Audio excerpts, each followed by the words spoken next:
Fala galera da treta, tudo bem? Eu vim rapidinho aqui falar com vocês sobre Pinóquio.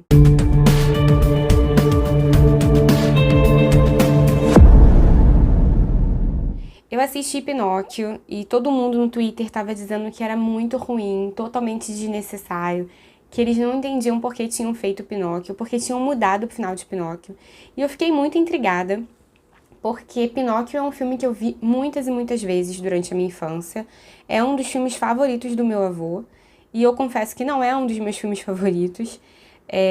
Eu acho Pinóquio bem pesado, né? Ele fala sobre uma moral, uma construção do que é certo e errado, e a ideia em si é bem interessante. Eu acho que acomodava um pouco mais a galera ali dos anos anteriores aos nossos. Hoje em dia as coisas são um pouco mais diferentes, um pouco mais liberais, enfim. E confessando que não sou uma grande fã, né, da história de Pinóquio, eu assistia muito porque o meu avô gostava demais. Mas vamos lá aos pontos principais desse live action. A gente tem o Tom Hanks como Gepeto, e eu achei extremamente fofo a gente observar esse Gepeto aí interpretado pelo Tom Hanks. Os efeitos especiais realmente não são os melhores do mundo, mas não me deixaram, sabe, assim, achando tudo muito estranho como todo mundo achou.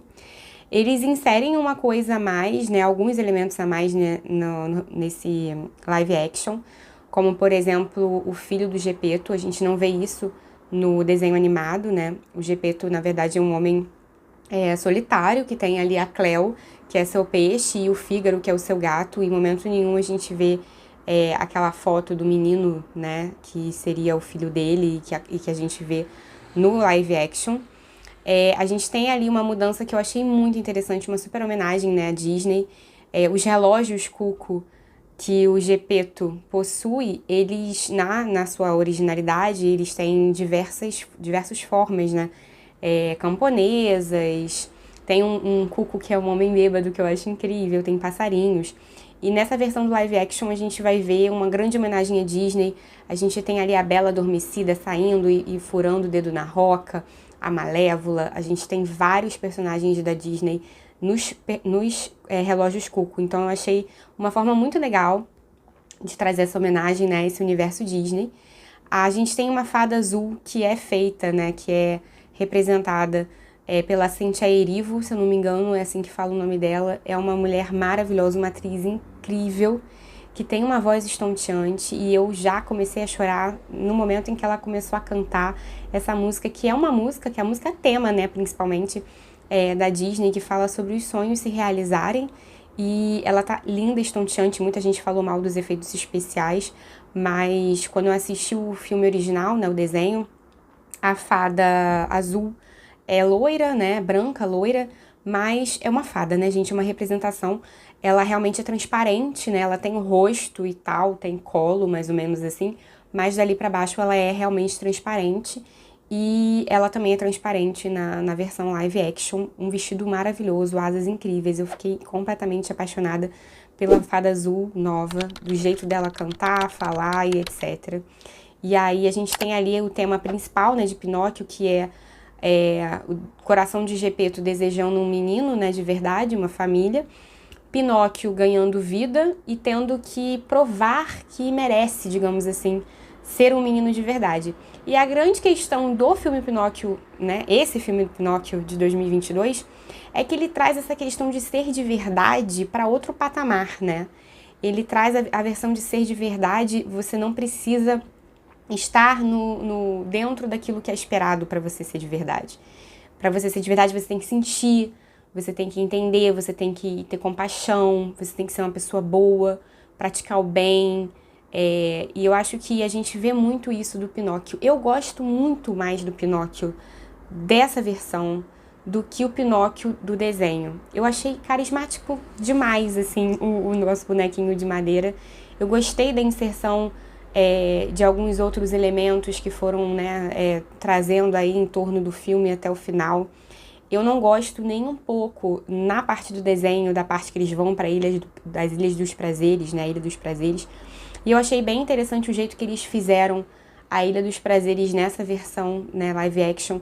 Eu achei que o filme tem uma pegada muito mais intensa, né, o live action, do que o desenho em si. Eu acho o desenho mais arrastado. algumas pitadas de humor, algumas pitadas de realismo.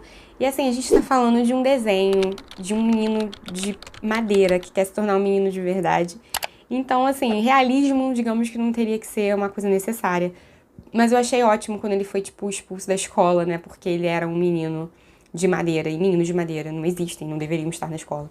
Isso daí foi bem interessante. Eu adorei o nosso querido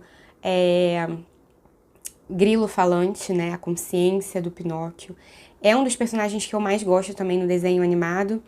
E ele tá muito bem aqui, né? A voz dele em inglês, se eu não me engano, é do Joseph Gordon-Levitt, né? Ou é assim que fala, não tenho certeza, mas eu assisti esse filme dublado. Tem até umas piadas que eles meio que refazem, assim, pra parecer mais interessante pra gente. Então, tá bem de boa. Em dublado também, não sei como é que ele, né, em português, eles fizeram a parte da Ilha dos Prazeres falando refrigerante e não cerveja, sendo que, olhando, né, parece cerveja, e no desenho é cerveja que eles usam lá. Os meninos malvados, né, os meninos sem modos, que acabam se transformando em burrinhos. A gente tem que ver a questão moral mesmo, assim, né? A Disney tem muito essa coisa de pegar as histórias para trazer uma moral. E é muito pesado, né, a moral que ele traz de Pinóquio, é uma coisa muito, muito brusca. E aí a gente tem, né, um Gepeto que quer a presença do Pinóquio, ele vê que Pinóquio sumiu e ele vende tudo que tem e vai pro alto mar para poder ir até a Ilha dos Prazeres e poder resgatar o seu pequeno boneco de madeira que ele tanto ama. E o Pinóquio consegue se livrar da Ilha dos Prazeres, né, sozinho, com a ajuda do seu amigo Grilo, e ele vai voltar para casa e descobre que o pai dele foi, né, para o meio do nada, vendeu tudo, inclusive os relógios Cuco, que nessa história são coisas que ele fez para a amada esposa dele falecida e que ele não venderia de forma alguma, né? Então ele se sente muito tocado e vai atrás, né, do seu pai em alto mar e se dá, né, dá de cara ali com aquela fera marinha. Que eu juro pra vocês que eu fiquei assustada. Gente, eu tenho pavor, eu juro pra vocês, eu tenho pavor. Todo esse tipo de filme que tem monstros marinhos, que apenas os dentes aparecem assim no meio do mar, gente, juro pra você, aquilo me dá um nervoso. Eu sei que é desenho do Pinóquio, gente, pelo amor de Deus, mas eu fiquei bastante tensa, assim. Eles dentro da baleia, né, que é um monstro marinho, é uma baleia, e eles tentando sair de lá e fazem fumaça e tal, e aí depois conseguem sair, depois sebo na canela, vão parar lá na ilha deserta, né, que a galera falou. E aí que eu me pego pensando, né, muitas pessoas no Twitter estavam dizendo: meu Deus, o final de Pinóquio é horrível, porque eles vão parar numa ilha deserta e Pinóquio não se torna um menino de verdade. Meu Deus, o que aconteceu com a Disney? E eu acho que as pessoas perderam um pedacinho, assim, muito sutil do que aconteceu realmente nesse final. O Pinóquio, ele se torna de verdade de dentro para fora, digamos assim. Ele tem aquela empatia, ele entende, ele começa a entender o que é certo e errado, que aquilo tá bom ou não tá. Aquela sensação que causa dentro da gente quando você vê uma coisa errada e você, isso não tá me fazendo bem, isso não é bom, eu não deveria estar fazendo isso, ele também não deveria estar fazendo isso. Ele cria muito isso durante aquele tempo que ele tá na Ilha dos Prazeres. E depois ele aprende compaixão, ele aprende amor, ele aprende cuidado, ele aprende sacrifício. E aquela lágrima dele que cai, né, sobre o rosto do Gepeto, que traz, né, Gepeto de volta à vida, reanima Gepeto. A gente não tem certeza que Gepeto tá morto ou não tá morto, mas a gente vê que tem uma magia nessa lágrima. E que boneco que chora, sabe, gente? Ele já era real simplesmente pelo fato dele conseguir chorar. E aí, beleza. Aí eles ficam bem felizes e ele diz que tá vindo uma luz azul, né, no meio da caverna, que levaria eles pra casa, o que é extremamente mágico também, se você for pensar. E aí tem todo aquele discurso sobre você já é um menino de verdade, eu te amo do jeito que você é. E assim, eu acho que muitas crianças crescem sem ouvir os pais falando que o jeitinho delas é o jeitinho mais especial, é tudo aquilo que o pai quer, a mãe quer. E eu fico emocionada, né, quando eu falo dessas coisas. Porque, na realidade, quando isso acontece, quando ele fala tudo isso de lindo pro Pinóquio, e eles vão caminhando para a caverna, a gente vê, né, o Grilo, se não me engano, falando que não se sabe se Pinóquio se tornou um menino de verdade, mas quem se importa?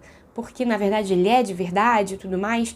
E se você foca neles caminhando para dentro eu vou estar até arrepiada, pra dentro da caverna, você vê que as articulações de madeira, né, aquelas coisas, aquelas partes que fazem característica específica de que ele é um boneco de marionete, ele se torna reto, né? As formas se tornam retas. Você vê perfeitamente, né, aqueles instantes que ele tá andando com o pai dele, que as feições dele mudam. Então, sim, gente, Pinóquio se torna um menino de verdade. Só que eles não deram a ênfase toda do final do filme em ele se tornar um menino de verdade. E sim no fato de que ele era de verdade, porque ele se sentia dessa forma, agia dessa forma e porque ele era amado dessa forma. Então eu acho que muito mais do que toda aquela moral, né, que tá envolvida lá em Pinóquio de 1900 lá vai bolinha, acho que é de 1940, se eu não me engano, que é muito mais pautada em seja um menino bom, que você vai ser um menino de verdade e deixe as coisas ruins de lado, não erre. E se você mentir, seu nariz cresce e tudo mais, que são coisas muito específicas de um jeito de criar filho que não funciona mais hoje em dia, né? Eu acho que eles dão uma abertura justamente para coisa linda, que é você amar, independente de como a pessoa é, das características físicas que ela possui, e se ela é capaz de amar de volta, então é de verdade. É mais ou menos isso que eu queria dizer para vocês nessa noite. Se você não conhece o nosso canal Treta Nerd, por favor, fique à vontade para se inscrever. Deixe o seu like, o seu comentário. Diga se você também imaginou as coisas do jeito que eu imaginei. E por hoje é só, gente. Um beijo no coração. Segue a gente lá no Instagram, @TretaNerd também. Beijo. Tchau. Até a próxima.